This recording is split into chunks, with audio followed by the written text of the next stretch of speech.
ओम श्री साईराम। पिलामाने तुम समस्त को मोर प्रेम भरा साईराम। आमे नवम श्रेणीर बीज गणित को पढ़िया पई आरंभ करथिले। एबे जे आमे दुईटी क्लास समाप्त कर सारिचे। जेपरि कि मु तुम मानकु कहितली तुमर द्वितीय अध्यायटु मु आरंभ करिछि। प्रथम अध्यायटी तुमर सेट विषय रे एवं अष्टम श्रेणी रे मध्य सेट गोटे विषय जाकि तुमर प्रथम विषय। तो प्रथम अध्याय को न पढ़े आम द्वितीय अध्याय स्टार्ट करते जहाँकि वास्तव संख्या विषय जो मैंने भावुव जे प्रथम अध्याय कौन पे भाई पढ़ेनि तार कारण जे अष्टम श्रेणी सेट जेहेतु स्टार्ट होची तो ताकू मध्य आमे पार्लाली पढ़ौचे। अष्टम श्रेणी मैथमेटिक्स सीरीज चली तो सेठी तुम्हें आग देख जिते आम द्वितीय अध्याय सरी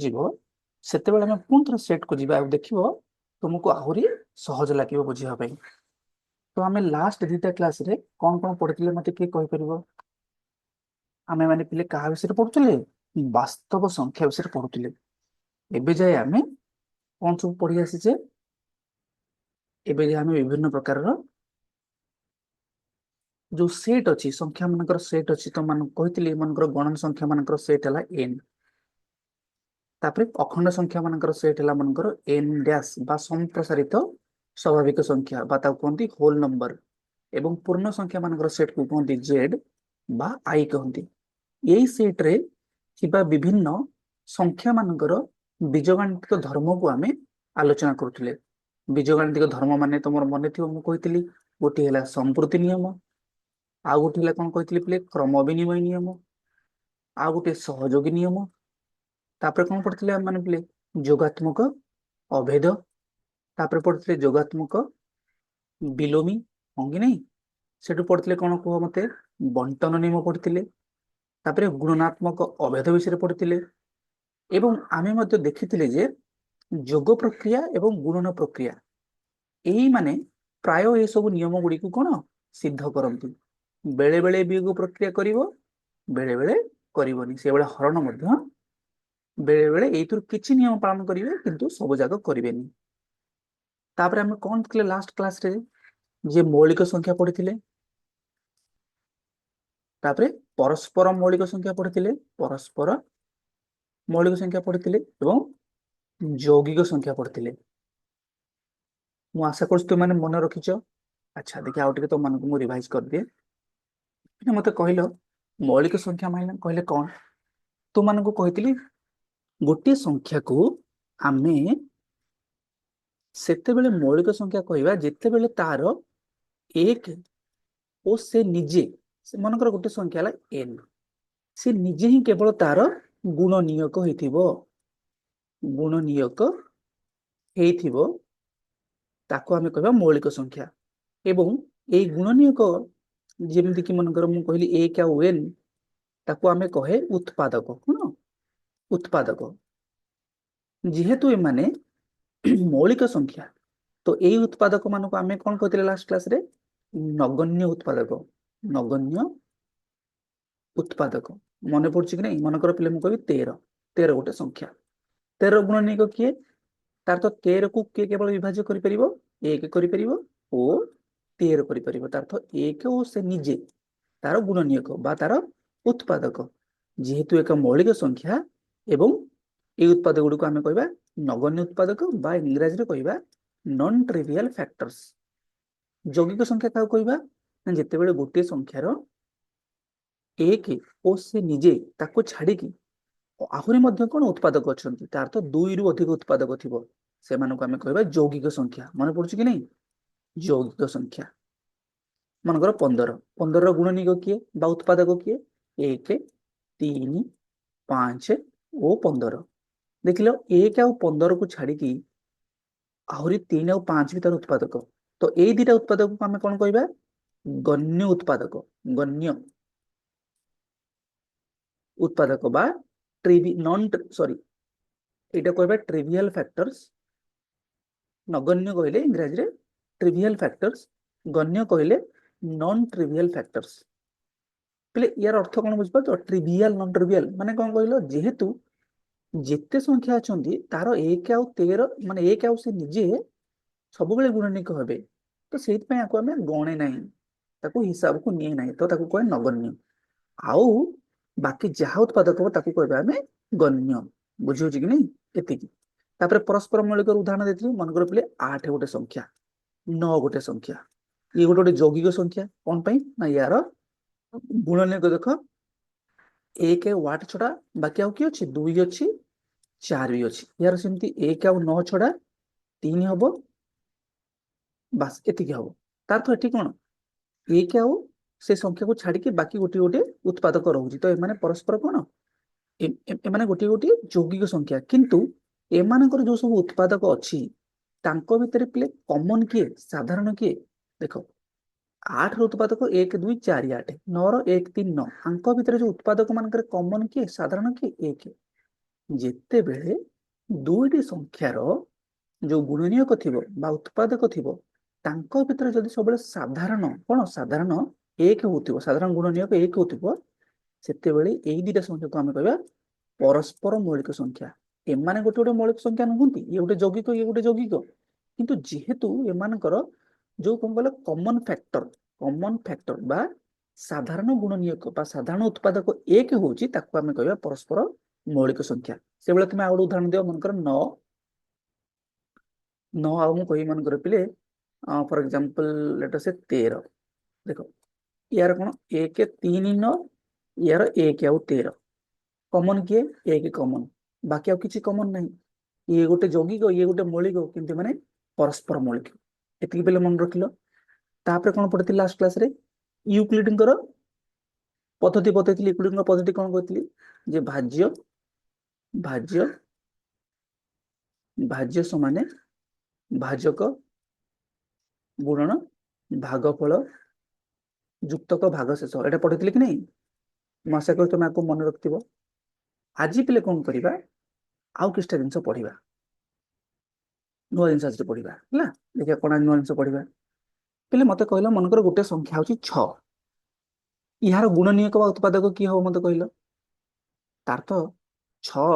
କାହା କାହା ଦ୍ଵାରା ଗୁଣ ହେଇପାରିବ? 6 କାହା କାହା ଦ୍ଵାରା ଗୁଣ ହେବ ମତେ କହିଲ? 1, ତାର ଗୁଣନୀୟକ କିଏ? 2 3 ଓ 6।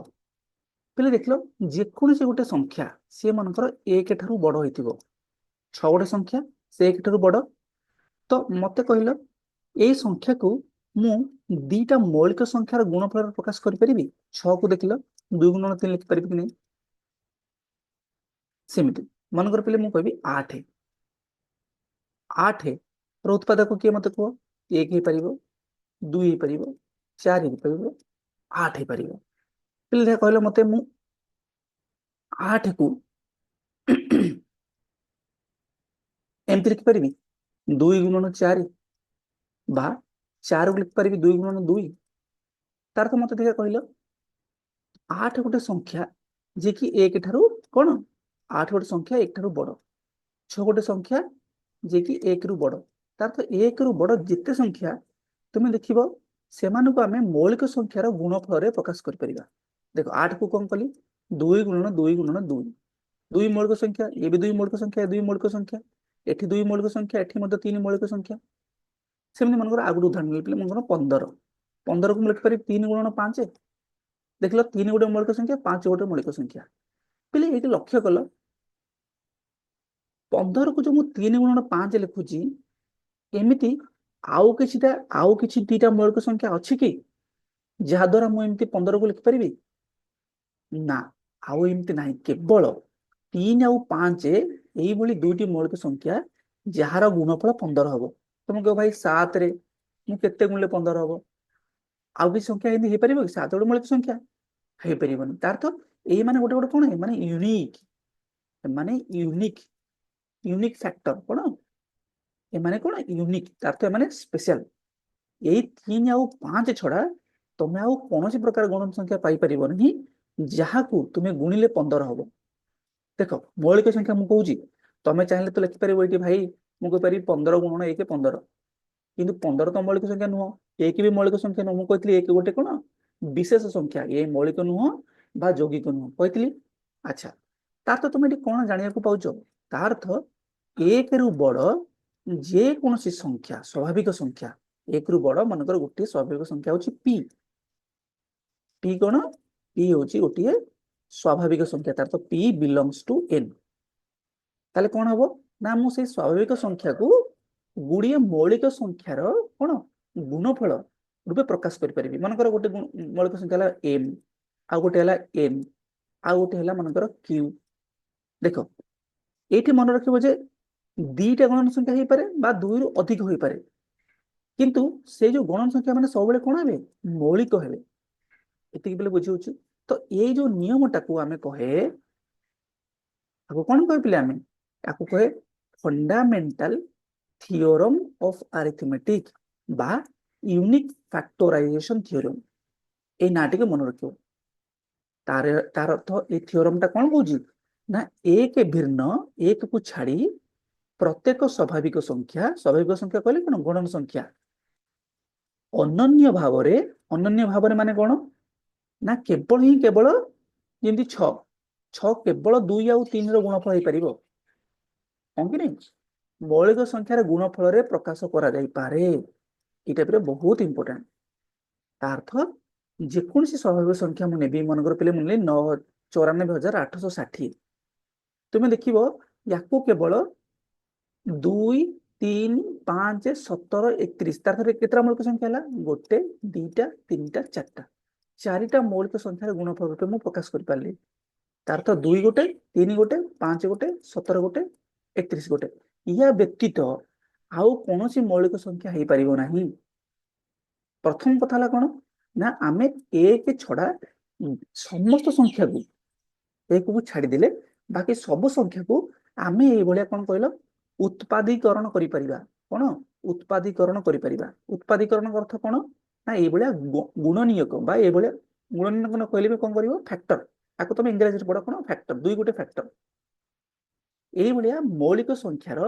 गुणफल रूपे प्रकाश करि परिबा एटा हला प्रथम द्वितीय हला से मौलिक संख्यार जो आमे फैक्टराइजेशन करूचे से प्रक्रियाटी यूनिक अर्थ आउ कौन से प्रकार मेथड नाही बा आउ कौन से प्रकार कोन मेथड तो न आउ कौन से प्रकार मौलिक संख्यार आमे कॉम्बिनेशन पाइबानी जे कि ए संख्याटा दबो बुझियो जी 6 को तुम 2 आउ 3 लिखि परिबो बा 3 आउ 2 लिखि परिबो किंतु मौलिक संख्या तो सही 3 आउ 2 ना एमित नै जे मु 5 गुणन आ गोटे कोन मौलिक संख्या पाइ जिबि जार गुणफल 6 हबनी केवल 2 आउ 3 हबो बुझियो तो जेहेतु ए मौलिक संख्यार कोन ए मौलिक संख्यार गुणफलटा से संख्या को दर्शाउची एवं से मौलिक संख्या माने यूनिक आको कहंती यूनिक फैक्टराइजेशन थ्योरम फैक्टराइजेशन कहले पिले कोन इंग्लिश रे बुझि पछ फैक्टराइजेशन कहले उत्पादीकरण मन कर मु कहली 18 18 रो उत्पादीकरण कल कोन करिवो नै बळा जेमति लसा को नियम 2 9 को 18 3 3 को 9 तार तो 18 को फैक्टराइजेशन कले बा उत्पादीकरण कले कोन लिखिबो 2 गुणन 3 गुणन 3 देखिलो ए माने गोटे मौलिक संख्या कि नहीं 2 गोटे मौलिक संख्या 3 गोटे मौलिक संख्या तार तो 2 आउ 3 ए दीटा मौलिक संख्यार व्यवहार करी मु 18 पाइली आउ एमिते कोनोसी मौलिक संख्या नहीं जार गुणफल 18 हबो केवल 2 आउ 3 रहबो हां दुईटा को थरे व्यवहार है तीनटा को दुथर व्यवहार है सेटा अलग कथा किंतु 2 आउ 3 ही केवल व्यवहार हे परिबो एमिति नहीं जे भाई 7 हे परिबो 5 हे परिबो 11 हे परिबो 13 हे परिबो ना ना ना केवल 2 आउ 3 रो कॉम्बिनेशन रे ही 18 हबो तो एई जो जिनसरा को कहंती ले कोन फैक्टराइजेशन जेहेतु ए माने यूनिक ए फैक्टर गुडिको ए उत्पादक गुडिको यूनिक ताको कहंती यूनिक फैक्टराइजेशन थ्योरम बा याको कहंती फंडामेंटल थ्योरम ऑफ अरिथमेटिक्स एतिकी मन रखिलो एवं एटा सब बेले मन रखियो पिले एक गोटे मौलिक संख्या नुह पिला माने सब बेले भूली जांती जेमिति कि पिला माने मन रखंदिने शून्य गोटे कोन पिले युग्म संख्या अच्छा पिले देखा मत कहलो सबुटारु छोट मौलिक संख्या जे कि युग्म सबुटारु छोट मौलिक संख्या किए 2 एक तो गोटे मौलिक संख्या नुह 2 गोटे कोन युग्म संख्या तो एटा भी मन रखिबो 2 सबुटारु छोट मौलिक और युग्म संख्या अच्छा एति पिले मन रहिला पिले ए जो आमे नंबर टाकू जे कोन स्वाभाविक संख्या को फैक्टर करी करी आमे लिखुचे ना एलसीएम नेक लिखुचे बा लसा को नेक लिखुचे याको कोन कहंती याको कहंती स्टैंडर्ड बा कैनोनिकल रूप स्टैंडर्ड रूप बा कैनोनिकल रूप एटा कौन सरल मनकर तुमको मु कहली गोटे संख्या नियो 24 तुमको कहबी पिले याकू कैनोनिकल रूप रे प्रकाश कलो canoe CANN canonical Canon canonical form बा स्टैंडर्ड फॉर्म रे लिखलो यार अर्थ खाली 24 को फैक्टराइज कर दबो तांगर उत्पादकीकरण प्रक्रिया रे से को प्रकाश करिवो तार तो कोन करिवो एबला लसा को बळा जेंति नै ना हम सेबला नै जिवो 2 12 दुगुणी 24 2 6 को 12 2 3 को 6 तार का को कोन लिखिबी 2 गुणन 2 2 दुगुणी 4 4 दुगुणी 12 12 3 को सॉरी 24 12 दुगुणी 24 6 12 2 हां 2 दुगुणी 4 दुगुणी 8 3 24 हेगला तो एई जो प्रक्रिया को कहंदी कोन कैनोनिकल रूप कोन कहंदी 24 गोटे यौगिक संख्या को मु विभिन्न मौलिक संख्यार गुणफल रूपे प्रकाश करिछि बा सेमानकु उत्पादकीकरण करिछि बा ताको फैक्टराइजेशन करिछि तो एई रूपटा को यौगिक संख्यार कहंदी कैनोनिकल रूप बा स्टैंडर्ड रूप कहंदी एति पिले मन रखिबो यौगिक संख्यार मौलिक राशि मानकर उत्पादकीकृत रूप को बा तुम इंग्रजी मन रख स्टैंडर्ड फॉर्म कैनोनिकल फॉर्म कहले कौन एति पिले मन रखिला बास उत्पादकीकृत बहुत कष्ट ओडिया ना कुछ असुविधा नहीं तुम आपको मन रखियो अच्छा तापर पढ़ियो कोन हमें परिमेय संख्या एबे जे तुम मानको मु कोन पढ़ि आसी गणन संख्या पढ़ेली गणन संख्या परे संप्रसारित गणन संख्या बा अखंड संख्या पढ़ेली जो केवल शून्य एक्स्ट्रा बाकी सब कौन एथिरे गणन संख्या माने 1 2 3 एबळा रहइबो एथिरे शून्य खाली ऐड हे जिवो तापर कोन पढ़ेली पिले पूर्ण संख्या बा इंटीजर एथिरे कोन हे परिबो -3 -2 -1 0 1 2 3 एबळा चलिबो डॉट डॉट डॉट डॉट आज पढ़िबा कोन परिमेय संख्या कोन पढ़िबा परिमेय संख्या बा इंग्रजी रे कोन ताकू रैशनल नंबर कोन कोंती रैशनल नंबर एई सब रैशनल नंबर रो सेट को आमे गोटे कोन सिंबल दर्शाता कोंती क्यू सेट जेमती एन सेट एन डैश बा डब्ल्यू सेट जेड सेट बा आई सेट को कोंती क्यू सेट अच्छा पहले क्यू सेट रो जो एलिमेंट बा उपादान मानकर साधारण रूप क्यू सेट रो जो उपादान बा संख्या अछि साधारण रूप कोन बा ताको कोंती ता कोन कोन ताको व्यापक रूप कोन व्यापक रूप बा स्टैंडर्ड फॉर्म कोन स्टैंडर्ड फॉर्म तार अर्थ क्यू सेट रे जे कोन संख्या अछि तांको हमें को आकार प्रकाश कर परिबा सब बेले p विभक्त को q आकार प्रकाश कर परिबा तार अर्थ जोठारे p लब कि p हर q ए p आउ q गोटी गोटी कोन गोटी गोटी पूर्ण संख्या ता तुम लिख परिबी p q belongs to z बा p belongs to z O q belongs to z p गोटे पूर्ण संख्या q गोटे पूर्ण संख्या एठी महत्वपूर्ण कथा हला बा गुरुत्वपूर्ण कथा हला पिले ए हरटा शून्य होबनी तार तो q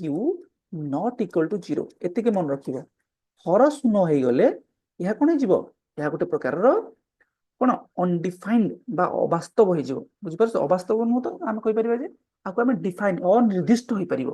बुझु छी कि नै सब बेले मन रखिबो p गोटे पूर्ण संख्या q गोटे पूर्ण संख्या किंतु q पूर्ण संख्या कहले शून्य भी तो होई परिबो ना तो देखो ऊपर शून्य होई परिबो किंतु तळे शून्य होई परिबो सब बेले मन रखिबो हर शून्य होई गले या कोन हे जिवो अनिर्दिष्ट होई परिबो बा अनडिफाइंड हे जिवो एतिकी केवल गोटे सूत्र मन रखिबो q शून्य होबनी ता अर्थ देखिया मु कहबी पिले मनकर गोटे मु कहली परिमेय संख्या 2/3 देखलो ये p आउ q आकार अछि कि नै p/q आकार अछि कि नै p केते 2 q केते 3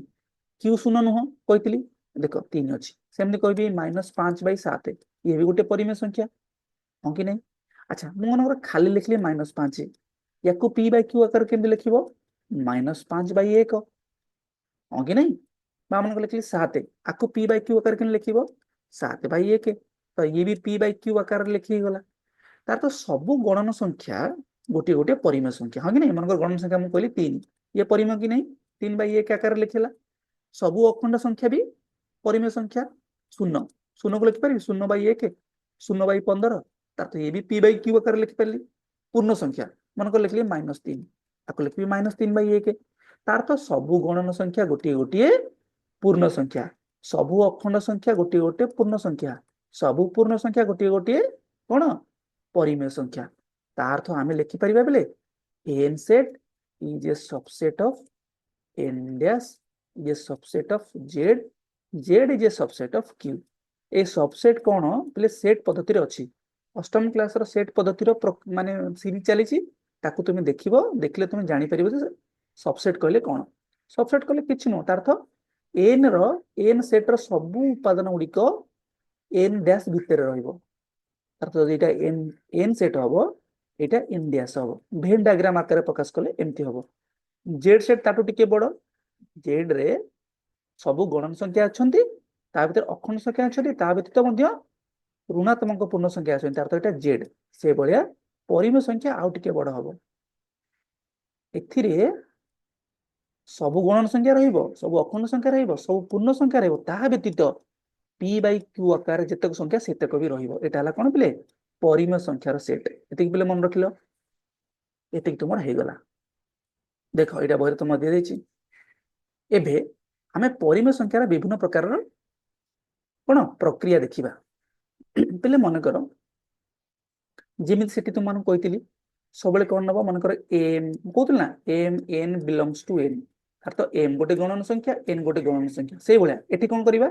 मन कर एक्स गोटे परिमेय संख्या वाई गोटे परिमेय संख्या केमती आम लिखा आम लिखा मन कर एक्स बिलोंग्स टू क्यू तार तो एक्स गोटे परिमेय संख्या तार जब एक्स गोटे परिमेय संख्या आपको आम कौ आकार लिखिपर आपको आम लिखिपर एमतिया देख लो पी बाई क्यू आकार लिखिपर जेकोसी परिमेय संख्या को तुम पी बाई क्यू आकार लिखिपर कि नहीं मत कह लिखिपर ये कौन कंडीशन हम क्यू शून्य हम ना से भाया मनकर वाई गोटे परिमेय संख्या लिख वाई बिलोंग्स टू क्यू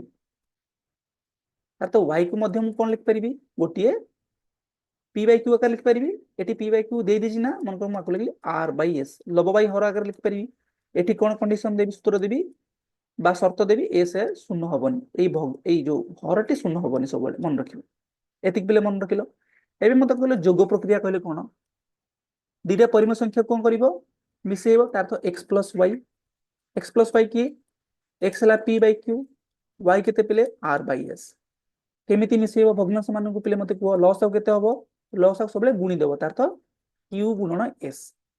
ये क्यू अच्छी मत के दरकार क्यू एस दरकार तार तो क्यू अच्छी मत केते दरकार ताले केते गुणिले क्यू एस हो क्यू क्यू कटि गला तार तो एस गुणिले तार तो केते गुणिबी पी रे एस गुणिबी प्लस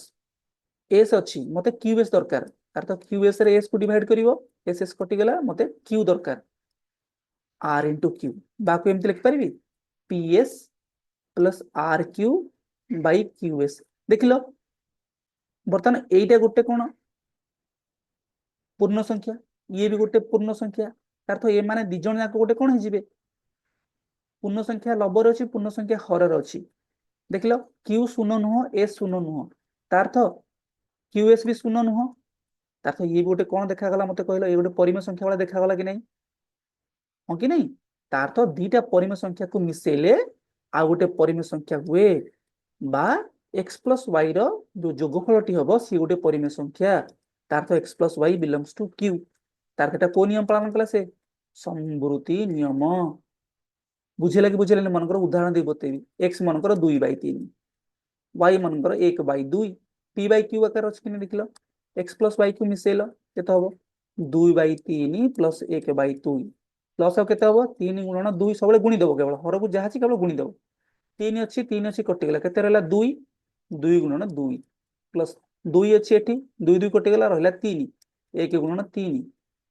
2 2 गुणे 4 4 प्लस 3 3 2 गुणे 6 7/6 7/6 गोटे परिमेय संख्या हम कि नहीं कौन पाई ना तलटा शून्य नुह 6टा शून्य नुह ऊपर गोटे अच्छी पूर्ण संख्या तले गोटे पूर्ण संख्या तार तो ये पी बाई क्यू आकार अच्छी तार तो ये भी गोटे परिमेय संख्या यहीटा ही तुमको मु कौन ये लिखिकी देखली P by Q R by S लसा को नेली गुणिली देखली जे एटा भी मु कौन लब बाई हर आकार प्रकाश कर पारुची लब बाई हर आकार प्रकाश कर पारुची जोटारे हर शून्य नुह हाँ कि नहीं तार तो संवृत्ति नियम जोग प्रक्रिया द्वारा परिमेय सेट रे पालन ହୁଏ ସେଭଳି ପିଲେ ମତେ କହିଲ ଗୁଣନ ପ୍ରକ୍ରିୟା ସମୃଦ୍ଧି ନିୟମ ପାଳନ କରିବ କି ନାହିଁ ତାର ତ ମୁଁ କଣ ଲେଖିବି x belongs to q ମନେକର x ଗୋଟେ ପରିମେୟ ସଂଖ୍ୟା ମନେକର x ହେଲା p by q ଯୋଉଠାରେ q ଶୂନ ନୁହଁ ମନେକର ସେଭଳିଆ y ଗୋଟେ ପରିମେୟ ସଂଖ୍ୟା ତ y କୁ କେମିତି ଲେଖିବି ପିଲେ r by s ଆକାରରେ ଲେଖିପାରିବି ଯୋଉଠାରେ s ଗୋଟେ କଣ ପୂର୍ଣ୍ଣ ସଂଖ୍ୟା ଯେ କି ଶୂନ ନୁହଁ ବା ଏଠି ତୁମେ ସବୁବେଳେ ଲେଖିବ ପିଲେ ପି କ୍ୟୁ ଆର ସବୁ କଣ ଏଠି ଲେଖିବ ପି କ୍ୟୁ ଗୋଟିଏ ଗୋଟିଏ ପୂର୍ଣ୍ଣ ସଂଖ୍ୟା ଏଠି ସେମିତି କଣ ଲେଖିବ ଆର ଆଉ ଏସ୍ ଗୋଟିଏ ଗୋଟିଏ ପୂର୍ଣ୍ଣ ସଂଖ୍ୟା ହେବେ କିନ୍ତୁ ତଳଟା ସବୁବେଳେ ମନେ ରଖିବ ଶୂନ ହେବେନି ଏତିକି ଖାଲି ମନେ ରଖିବ ତାହେଲେ ଗୁଣିଲ ଏକ୍ସ ରେ ୱାଇ ଗୁଣିଲ କଣ ହବ ପି ବାଇ କ୍ୟୁ ଗୁଣନ ଆର ବାଇ ଏସ୍ କେମିତି ଗୁଣନ୍ତି ମତେ କୁହ ଲବକୁ ଲବରେ ଗୁଣିବ ହରକୁ ହରରେ ଗୁଣିବ ଦେଖିଲ ଇଏ ବି ବର୍ତ୍ତମାନ ଗୋଟେ କଣ ଇଏ ଗୋଟେ ପୂର୍ଣ୍ଣ ସଂଖ୍ୟା ହେଇଯିବ ଇଏ ଗୋଟେ ପୂର୍ଣ୍ଣ ସଂଖ୍ୟା ହେଇଯିବ ତା ଅର୍ଥ ଏମାନଙ୍କୁ ମୁଁ ଲବ ବାଇ ହର ଆକାରରେ ପ୍ରକାଶ କରିପାରୁଛି ତା ଅର୍ଥ ଇଏ ଗୋଟିଏ ବି ପରିମେୟ ସଂଖ୍ୟା ହବ ତାର ତ ଗୁଣନ ପ୍ରକ୍ରିୟା ବି ସମୃଦ୍ଧି ନିୟମ ପାଳନ କରିବ ଉଦାହରଣ ନେଲ x ମନେକର ପିଲେ 2/3 y ମନେକର 3/4 x କୁ y ରେ ଗୁଣ କେତେ ହବ 2/3 ଗୁଣନ 3/4 ତାର ତ 2 କୁ 3 ଲବକୁ ଲବରେ ଗୁଣିବ ହରକୁ ହରରେ ଗୁଣିବ 3 ଦୁଗୁଣେ 3 into 2 6 3 into 4 12 6/12 ପୁଣି ଲବ ବାଇ ହର ଆକାରରେ ପ୍ରକାଶ କରିଲା ତାର ତ ଇଏ ଗୋଟେ କଣ ପରିମେୟ ସଂଖ୍ୟା ତ ଆକୁ ମୁଁ କଣ କରୁଛି ଆକୁ ଜେନେରାଲ ଫର୍ମ ଲେଖୁଛି ଆକୁ କଣ ଲେଖୁଛି ପର୍ଟିକୁଲାର ଫର୍ମରେ ବା ଉଦାହରଣ ଦେଇକି ଲେଖୁଛି ତାର ତ ଏମାନେ ଗୋଟିଏ ଗୋଟିଏ ପରିମେୟ ସଂଖ୍ୟା ତାର ତ ଇଏ ବି ସମୃଦ୍ଧି ନିୟମ ପାଳନ କରିବ ବିୟୋଗ ପ୍ରକ୍ରିୟା ଦେଖିବା ମନେକର x ଗୋଟିଏ ପରିମେୟ ସଂଖ୍ୟା ତାର ତାକୁ ମୁଁ p by q ଆକାରରେ ଲେଖିପାରିବି ଯୋଉଠାରେ p by q ଗୋଟିଏ ଗୋଟିଏ କଣ ପୂର୍ଣ୍ଣ ସଂଖ୍ୟା ଏବଂ q ଶୂନ ହବ ନାହିଁ ସେଇଭଳିଆ ସବୁବେଳେ ଲେଖିବ y ମନେକର ପିଲେ ଗୋଟିଏ ପରିମେୟ ସଂଖ୍ୟା ତ y କୁ କେମିତି ଲେଖିବି r by s ରେ rs ଗୋଟିଏ ଗୋଟିଏ କଣ ପୂର୍ଣ୍ଣ ସଂଖ୍ୟା ଯୋଉଟାରେ s ଶୂନ ନୁହଁ ତାହେଲେ x ରୁ y ଫେଡିଲ p by q ରୁ r by s କୁ ଫେଡିବ କେତେ ହବ ମତେ କୁହ ଲସ୍ ହବ କେତେ ହବ q ଗୁଣନ s ସବୁବେଳେ କହିଲେ ଗୁଣି ଦବ ଏଠି q ଅଛି ଏଠି q ଅଛି ତାର ତ ମତେ s ଦରକାର ତାର ତ p into s ମାଇନସ ଏଠି କେତେ ହେଇଯିବ r into q ଦେଖିଲ ଇଏ ଗୋଟେ ପୂର୍ଣ୍ଣ ସଂଖ୍ୟା ଆସିବ କି ନାହିଁ ଇଏ ଗୋଟେ ପୂର୍ଣ୍ଣ ସଂଖ୍ୟା ଆସିବ ଏଠି ଇଏ 0 ହବ ନାହିଁ ହଁ କି ନାହିଁ କଣ ପାଇଁ q ଶୂନ ନୁହଁ s ଶୂନ ନୁହଁ ଶୂନ ବ୍ୟତୀତ ଆଉ ଯେକୌଣସି ସଂଖ୍ୟା ହେଇପାରିବ ତ ଇଏ ବି ଗୁଣିଦେଲେ ଶୂନ ହବନି ତାର ତ ଇଏ ବି ଗୋଟିଏ ପରିମେୟ ସଂଖ୍ୟା ତାର ତ ବିୟୋଗ ପ୍ରକ୍ରିୟା ବି ସମୃଦ୍ଧି ନିୟମ ପାଳନ କରେ ଉଦାହରଣ ମନେକର 2/3 1/2 x minus y ଲେଖିଲେ କେତେ ହବ 2/3 minus 1/2 ଲସ କେତେ ହବ ଖାଲି ଗୁଣିଦବ 3 କୁ 2 ରେ ଗୁଣିବ 2 ଗୁଣନ 2 minus 1 ଗୁଣନ 3 କେତେ ହେଇଯିବ ମତେ କୁହ ଏଟା ହେଇଯିବ 4 minus 3/6 1/6 1/6 ଗୋଟେ ପରିମେୟ ସଂଖ୍ୟା କି ନାହିଁ ତାର ତ ବିୟୋଗ ପ୍ରକ୍ରିୟା କଣ କରେ ବିୟୋଗ ପ୍ରକ୍ରିୟା ସମୃଦ୍ଧି ନିୟମ ପାଳନ କରେ ପରିମେୟ ସେଟରେ ବା ସେଟ୍ ଅଫ ରେସନାଲ ନମ୍ବରରେ ପରିମେୟ ସଂଖ୍ୟା ସମୃଦ୍ଧି ନିୟମ ପାଳନ କରେ ସେଭଳିଆ ହରଣ ମଧ୍ୟ କଣ କରିବ ସମୃଦ୍ଧି ନିୟମ ପାଳନ କରିବ ଦେଖିବ ମନେକର ମୁଁ ଲେଖିଲି x equal to p by q ଗୋଟେ ପରିମେୟ ସଂଖ୍ୟା y ମନେକର ଗୋଟେ ପରିମେୟ ସଂଖ୍ୟା r by s ଆକୁ ହରିବ ତାର ତ x by y କେମିତି ହରିବ ନା p by q ହରଣ r by s ସବୁବେଳେ ପିଲା ମନେ ରଖ ଯୋଉ ପିଲାମାନେ ଜାଣିନ ତାଙ୍କୁ ମଧ୍ୟ ମୁଁ କହିଦେବି ସରଳ କରି କେମିତି ହରିବ ଦିଟା ଭଗ୍ନାଂଶକୁ ତାର ତ କଣ ଲେଖିବ ଆଗ p by q କୁ ଲେଖିଦବ କିଛି କରିବନି ହେଲା ଲବକୁ ଲେଖିଦବ ଏମିତି ହରକୁ ଖାଲି ଓଲଟେଇ ଦବ ଗୁଣନ ଚିହ୍ନ ଦେଇକିରି ଏତିକି ପିଲେ କରିପାରିବ ତାପରେ ଗୁଣନ ତ ତମେ ଜାଣିଛ ଲବକୁ ଲବରେ ଗୁଣିବ ହରକୁ ହରରେ ଗୁଣିବ ଦେଖିଲ ଇଏ ବର୍ତ୍ତମାନ ଗୋଟେ କଣ ହେଇଗଲା ଇଏ ବି ବର୍ତ୍ତମାନ ଗୋଟେ ପରିମେୟ ସଂଖ୍ୟା ହେଇଗଲା କଣ ପାଇଁ ଲବଟା ପୂର୍ଣ୍ଣ ସଂଖ୍ୟା ହରଟା ପୂର୍ଣ୍ଣ ସଂଖ୍ୟା ଏବଂ ହର ଶୂନ ହବ ନାହିଁ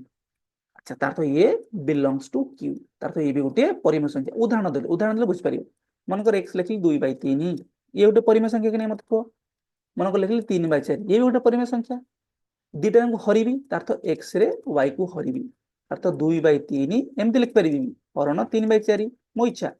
ତାର ମୁଁ କଣ କରିବି କହିଲି 2/3 ଗୁଣନ କଲେ ଆକୁ ଉଲଟେଇ ଦେବ 3/4 ଅଛି 4/3 କରିଦବ କେତେ ହେଇଯିବ 4 2 8 3 3 9 ଇଏ ବି ଗୋଟେ କଣ ଦେଖିଲ ସଂଖ୍ୟା କି ନାହିଁ ପୂର୍ଣ୍ଣ ସଂଖ୍ୟାର କଣ ଇଏ ଗୋଟେ ପୂର୍ଣ୍ଣ ସଂଖ୍ୟା ଇଏ ଗୋଟେ ପୂର୍ଣ୍ଣ ସଂଖ୍ୟା ଇଏ p by q ଆକାରରେ ଅଛି ବା ଏବେ ଯୋଉ ବତେଇଲି କେମିତି କରିବ ଏମିତି ବି କରିପାରିବ x by y ସମାନେ 2/3 ବିଭକ୍ତକ 3/4 କିଛି ନାହିଁ ଖାଲି ଉଲଟେଇ ଦବ 4/3 ହରକୁ ଖାଲି ଉଲଟେଇ ଦବ କେତେ ହେଇଗଲା 8/9 ତାର ତ ଇଏ ମଧ୍ୟ ଗୋଟେ ପରିମେୟ ସଂଖ୍ୟା ତାର ତୁମେ ଏଠି କଣ ଶିଖିଲ ପିଲେ ମତେ କୁହ ଯେ ଯୋଗ ପ୍ରକ୍ରିୟା ଗୁଣନ ପ୍ରକ୍ରିୟା हरण प्रक्रिया और वियोग प्रक्रिया समस्ते क्यू सेट रे को नियम पालन करती संवृत्ति नियम पालन करती यार अर्थ कौन तार जेकोसी दुटा परिमेय संख्या जदि मु नेबी से जदि मु मिसाए सी गोटे गोटे परिमेय संख्या हेबे जदि से गुणिबी सी गोटे परिमेय संख्या देबे जदि से फेड़ीबी वियोग करी से मोर परिमेय संख्या हेबे जदि दुटा परिमेय संख्या हरिबी से गोटे गोटे परिमेय संख्या हेबे अर्थ एमाने समस्त समृद्धि नियम पालन करती एतिक बेले मन रखिल बुझी पारल किसी माने एथे कष्ट नहीं किंतु तुमको कौन कहल एटा फंडामेंटल या सब बुझिया पड़ो एबे पिले मते तुमको आ किसी बुझिया पड़ोनी जेहेतु मु तुमको एन सेट रे समृद्धि कहले कौन बतैकी आसी क्रम विनिमय कहले कौन बतैकी आसी सहयोगी कौन बतैकी आसी तो खाली तुमको से सेम जिनटा को क्यू सेट रे कहबी मन कर पिले एक्स गोटे परिमेय संख्या वाई गोटे परिमेय संख्या जेड गोटे परिमेय संख्या आपको आम केमती लिखा सिंबल रे एक्स वाई ओ जेड बिलोंग्स टू क्यू जदि एमाने गोटे गोटे परिमेय संख्या हुअंती ताले मते कह समृद्धि जोग प्रक्रिया नियम देखिबा हला प्रथमे जोग प्रक्रिया नियम देखिबा समृद्धि नियम पालन करियो कि नै मते कह तार तो दुटा परिमेय संख्या को मिसेले गोटे परिमेय संख्या हबो बर्तमान देखिके आसिले क्रम विनिमय मध्य पालन करिवो कोन पई ना x + y = y + x हम देखुन 2/3 रे 3/2 मिसेबो जहा 3/2 रे 2/3 मिसेबा सेया तार थे माने क्रम विनिमय नियम पालन करिवे सहयोग नियम मध्य पालन करिवे कि नै मते कह केमति सहयोग नियम पालन करिवे मनकर तीनटा परिमेय संख्या 2/3 3/4 एथरे मनकर 1/2 मिसेबी एथरे जहा आसीबो 2/3 को बंधनी मनकर एठी दे देली 3/4 आउ 1/2 को मिसेली से आसियो कि नै मते कह गणन संख्या रे भी से करथुलो होतला कि नै मते कह सेमति एठी भी से हबो सहयोग नियम भी पालन करिवो अभेद नियम कहिल तो मानकु अर्थ परिमेय संख्या जेतक अछंती तांको जदि मु शून्य सहित मिसेइबी से माने मते कोन सेही संख्या देबे कि नै ता तो तार आइडेंटिटी चेंज होबो नै से शून्य को कोन कहंती जोगात्मक अभेद 2/3 रे तमे शून्य में शून्य केते हबो कहलो 2/3 हबो कि नै कहलो तार तो 2/3 चेंज हैला कि चेंज हैला नै तार तो सिए कोन रहला अनचेंज्ड रहला ते शून्य को कोन कहबा जोगात्मक अभेद जेहेतु शून्य को जेकोसी परिमेय संख्या रे जोग कले सही संख्या मिले ताको कहे जोगात्मक अभेद एटा बतैथिली बिलोमी नियम कहितली तार तो कोन बिलोमी नियम माने कोन तार तो मनकर मु लिखली 2/3 2/3 रे केते मिसेबी जे शून्य हबो के कहबो -2/3 जेमि तुम कहली 5 रे केते मिसेले शून्य हबो -5 जो संख्या देथिबो खाली तार बां पट नेगेटिव नंबर लगे देबो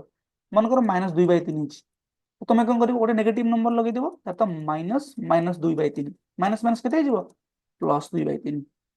-2/3 रे 2/3 मिसले शून्य 2/3 रे -2/3 मिसले शून्य तार तो ये परस्पर जोगात्मक विलोमी अर्थ दुटा संख्या को मिसले सबले कोन होतबो शून्य होतबो और x आउ -x परस्पर जोगात्मक विलोमी एतिकी मन रखिलो अच्छा से बडा गुणन प्रक्रिया जेमिति जोग प्रक्रिया से बडा गुणन प्रक्रिया समृद्धि नियम कहले कोन ना x को y रे गुणिबो देखिबो गोटे परिमेय संख्या हबो एबे देखि के आसले समृद्धि नियम कला क्रम विनिमय नियम से बडा 2/3 रे 3/2 गुणिबा जहा 3/2 रे 2/3 गुणिबा सेया तातो ये क्रम विनिमय नियम पालन करिवो सहयोग नियम से बडा मानकर तीनटा परिमेय संख्या अछि 1/4 गुणन 3/2 ये दिटा को गुणी के मनकर 5/9 रे गुणी जहा हबो 1/4 रे 3/2 और 5/9 को गुणले भी सही हबो क्रम विनिमय नियम जेमिति सहयोग नियम सेमिति सब सहज किछि नै उडा करे हला खाली नियम उडा तमे जानिचो खाली प्रयोग करिवो एग्जांपल नै अच्छा अभेद नियम कोन कहितली गुणनात्मक अभेद कोन ना जे कोनसी परिमेय संख्या को पिले तुमे जदी 1 रे गुणिबो सेही संख्या हबो जेमिति जे कोनसी परिमेय संख्या रे शून्य जोग कले सेही संख्या होतिला से बडी 1 को जे कोनसी परिमेय संख्या रे गुणले सेही संख्या हबो सेति पई 1 को कोन कहंदी मल्टीप्लिकेटिव आइडेंटिटी बा गुणनात्मक अभेद जेमिति पिले जोग प्रक्रिया रे विलोमी नियम थिला सेमिति गुणन प्रक्रिया मध्ये विलोमी नियम अछि अच्छा तुमको भाई एटा कोनटा एटा गोटे दिन कोन हम जानिनु आपण पढि नांदी पढि दिबे एठी मन कर पिले x गोटे परिमेय संख्या ता तुम कोन लिखिबी x बिलोंग्स टू q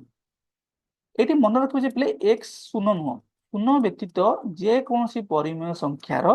कोन गुणनात्मक विलोमी अछि एटा पिले मन रखिबो शून्य हेले गड़बड़ होइ जे हला कोन पई मु बतेबी तार तो मते एमिति आउ गोटे संख्या खोजी की लिखिबार अछि जहा को x रे गुणिले तार गुणफल 1 हबो बुझ जोगात्मक विलोम रे कोन बतौतली मनकर x गोटे परिमेय संख्या एथिरे केते मिसेले शून्य होतिला तो आमे कोन करथले -x कर दुतले सेमती एठी मनकर x गोटे परिमेय संख्या एथिरे केते गुणिले एठी मिसौतले एठी गुणिले 1 हबो मते कहला मनकर 2 अछि 2 रे मु केते गुणिमे जे 1 हबो खाली उल्टै देबो 2 टा पिले केते 2/1 उल्टै देले केते जिवो 1/2 देखला 1/2 2 2 कटि गेला 1 हैला कि नै तार तो 2 ओ 1/2 परस्पर कोन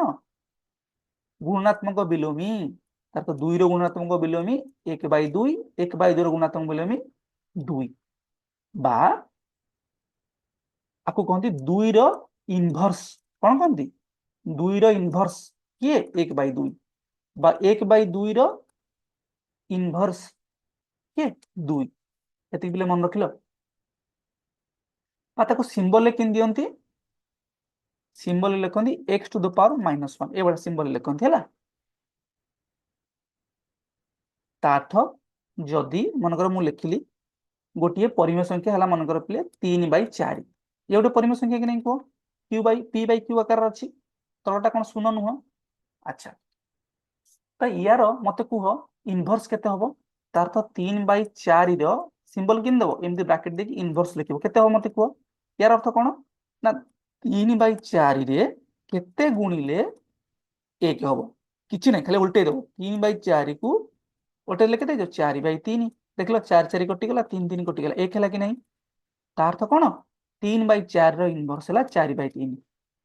से बड़ा 4/3 रो जदी इनवर्स पचार था तमे कोन करथांदो किछि नै भाई खाली उल्टे दो 3/4 कोन भाई ना 4/3 रे 3/4 गुणले 1 हबो तार अर्थ एमाने परस्पर कोन गुणनात्मक विलोमी तार तो विलोमी नियम मध्ये पालन करियो तम भाई शून्य कहले कोन पे हबोनी देखो मन कर पले x शून्य होइतांदा शून्य भी गोटे परिमेय संख्या शून्यटा 0/1 अच्छा यार इनवर्स तार तो केते x पावर -1 अर्थ कोन इनवर्स तार तो शून्य रो इनवर्स उल्टे देव कहती शून्यटा 0/1 उल्टे देले केते जिवो 1/0 1/0 हे गेलो ओडवा हे जिवो ये कोन ये आउ कोन आको हमें डिफाइन करि परिबानी यार किछि आउ मूल्य नाही सेति पाइका एठी नियम फेल मार जाउची तार तो शून्य को छाड़ी बाकी सब संख्या मानकर सब परिमेय संख्या मानकर इनवर्स परिमेय संख्या अच्छी शून्य रो केवल नाही एति बेले मन रखिलो अच्छा मनकर तुम कहि -2/3 यार कहिलो इनवर्स केते तार तो -2/3 रे केते गुणले 1 हबो कोन करिवो खाली उल्टे देबो -3/2 देखुनो -2/3 को उल्टे देली -3/2 2 2 कटि गला 3 3 कटि गला माइनस माइनस प्लस 1 हे गला खाली उल्टे देबो लब बाई हर को हर बाई लब कर देबो एटा तुमरो इनवर्स एति मन रखिलो वेरी गुड तापरे बंटन भी तुम जानिचो कोन ना मनकर तीनटा परिमेय संख्या अछि x y z गोटे गोटे परिमेय संख्या तार तो x को जदि तुम y प्लस z को मिसे की गुणिबो जहा हबो x को y रे गुणिबो ताको मिसेबो का सहित x को z रे मिसेबो सेया हबो कि नहीं टेस्ट करनो उदाहरण नेक देखो मनकर 1/2 गोटे परिमेय संख्या याकू 2/3 प्लस 3/4 रे मिसे की गुणिबो जहा हबो 1/2 को कौन करिवो 2/3 गुणिबो प्लस 1/2 को 3/4 गुणिबो सेया हबो टेस्ट करी देखिबो बतैथिले ऑलरेडी तो एटा को कोन कहंती जोग प्रक्रिया आउ बंटन सॉरी गुणन प्रक्रिया आउ जोग प्रक्रिया कोन बंटन नियम बा गुणन प्रक्रिया जोग प्रक्रिया को बंटन करे ओके बंटन नियम मध्ये तमे जानि गेलो तार तो मते प्लेटी कोन तमे पाउचो जे क्यू सेट 11 टी नियम पालन करे क्यू सेट 11 नियम पालन करे कोन कोन ना जुग प्रक्रिया को नियम पालन कला जुग प्रक्रिया रो केतरा नियम अछि पांचटा संवृत्ति पालन कला क्रम विनिमय कला सहयोगी कला अभेद कला विलोमी कला ये सबू जुग प्रक्रिया क्यू सेट रे पालन कला कि नहीं कला से बेला गुणन प्रक्रिया मध्य कोन गुणन प्रक्रिया मध्य पांचटा नियम पालन करूची कोठी क्यू सेट रे संवृत्ति क्रम विनिमय सहयोगी अभेद विलोम ये पालन कला ता व्यतीत आ गोटे कोन बंटन नियम भी पालन कला तार तो 11टा नियम जोग आ गुणन प्रक्रिया दीटा पालन करूछन कोथरे क्यू सेट रे जेड सेट रे कौन सब जाक होउतला कि जे पिला मते कहले जेड सेट रे गुणात्मक विलोमी हबो जेड सेट रो एलिमेंट किए जेड सेट रे किए अछनी -3 -2 ये वाला सब अछनी कि नहीं मते कहले 0 1 2 3 मन कर मु जेड सेट रो गोटे एलिमेंट नेली 1 देखिया मते कहले 1 रे एमिति कोन गुणिले छाड़ 1 तो हे जीवो मन कर मु लेली 2 2 रे केते गुणिले तमर 1 मिलिबो 2 रे 1 बाय 2 गुणिले 1 मिलिबो तार अर्थ 2 रो इनवर्स केते 1 बाय 2 मत कहले 1 बाय 2 टा गोटे पूर्ण संख्या की नो नो नो 1 बाय 2 पूर्ण संख्या नुह 1 बाय 2 गोटे परिमेय संख्या तार अर्थ पूर्ण संख्या मानकर कोन इनवर्स नाही इनवर्स तो अछि किंतु एई इनवर्स टा से पूर्ण संख्या सेट रे नाही परिमेय संख्या भीतर अछि तेणु से कोन करिवो एई नियमटी को पालन करिवोनी जोगात्मक विलोमी करिवो देखुन 2 रे -2 मिसिले 0 हबो सेमती 3 रे 1 बाय 3 गुणले जाके 1 हबो किंतु 1 बाय 3 तो गोटे पूर्ण संख्या नुह तार अर्थ पूर्ण संख्या कोन एई जो गुणात्मक विलोमी को पालन करे नै तार तो से केतेटा नियम पालन करिवो से 10टा नियम पालन करिवो 11टा करिवोनी जेते बेले गोटे सेट पिले एई बळी 11टा जांक नियम पालन करिवो सेतिकी बेले से सेट को गोटे फील्ड को जाय कोन को जाय फील्ड मन रखियो पिले बहुत बहुत इंपोर्टेंट हायर मैथमेटिक्स बड़ क्लास रे एमएससी पढ़ले कि पीएचडी गले एटा को बहुत काम रे आसीबो बड़ बड़ इंजीनियरिंग पढ़ले बहुत काम रे आसे तो क्यू सेट को हमें कोन कहे पिले क्यू सेट को गोटे फील्ड कहे फील्ड कहले कोन एबे तुमे जानिबा दरकार नहीं तुमर एबे सिलेबस रो अंदर माने भीतर नहीं याको बहुत कठिन बुझिबा एबे तुम पे किछि दरकार नहीं खाली मन रखिबो क्यू सेट को फील्ड कहंती तार तो गोटे सेट को आमे केते बेले फील्ड कहे गोटे सेट को आमे सेतिकी बेले फील्ड कहबा जेतिकी बेले से सेट बा से सेट रो सब जाक एलिमेंट जोग प्रक्रिया रो 5टी नियम गुणन प्रक्रिया रो 5टी नियम एवं बंटन नियमटी को पालन करिवो तार तो टोटल 11 नियम पालन कले ताको आमे कहबा गोटे फील्ड ओके नियम गुडी को तुम जानिछ संवृत्ति तापरे कोन कहतली क्रम विनिमय तापरे सहयोगी तापरे जोगात्मक अभेद तापरे जोगात्मक विलोमी से बेले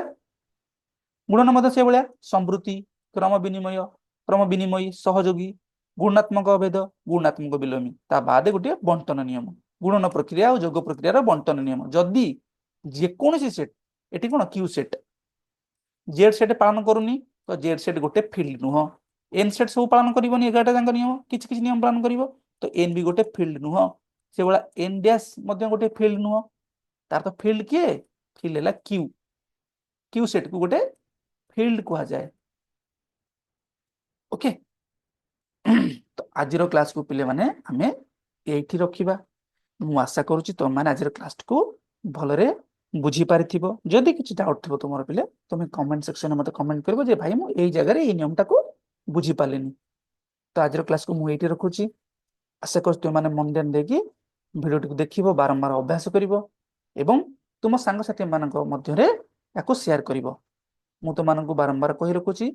ए आमे शिक्षा नामक एक प्लेटफॉर्म रे कोन ए वीडियो गुडी को आमे YouTube माध्यम रे शेयर करूचे जहा द्वारा तुम माने यार बेनिफिट पाई परिवो जय साईराम।